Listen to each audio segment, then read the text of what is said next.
Hello guys, RSV global classes में आपका स्वागत है।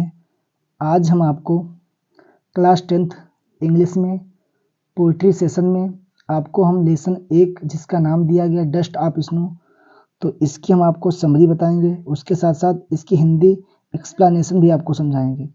तो देखो, आ जाइए। जो लेसन का नाम दिया गया आपका डस्ट ऑफ स्नो, जिसके कवि आपके रॉबर्ट फ्रॉस्ट, ठीक है। तो इसमें क्या होता है, एक धतूरे का वृक्ष होता है, ठीक। उस धतूरे के वृक्ष के नीचे कवि आकर रुक जाता है और उस धतूरे के वृक्ष के डाल पर एक कौवा बैठा हुआ होता है। वो कौवा करता क्या है, उस डाल को हिलाता है। उस डाल को हिलाने के बाद जिससे क्या होता है कि जो बर्फ के छोटे छोटे भाग होते हैं वो कवि के ऊपर गिरते हैं।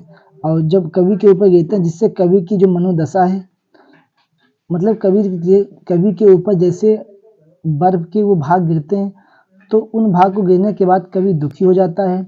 उसके बाद में कवि ये कहता है कि बाकी बचा दिन भी मेरा दुख में जाएगा अब, ठीक है। तो आ जाइए सीधे समरी पर।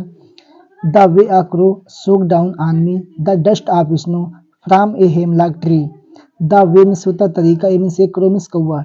एक कौवा जब हेमलॉक के मतलब धतूरे के वृक्ष के ऊपर बैठा हुआ है, सुक डाउन मीन्स हिलाता है, ऑन मी माने मुझ पर, the dust means of snow, बर्फ, स्नो माने स्नो मीन्स होता बर्फ, ऑफ डस्ट मीन्स धूल के, बर्फ के छोटे छोटे भाग मेरे ऊपर गिरते हैं। अब क्या कहता है देखो, उसके बाद में has given my heart, has given my heart, मेरे हृदय ने, आई मीन्स एक, यानी कि जो बर्फ के छोटे छोटे भाग जब इसके ऊपर गिरे, इससे क्या हुआ, ए चेंज ऑफ मूड, मेरी जो मनोदशा थी बदल गई।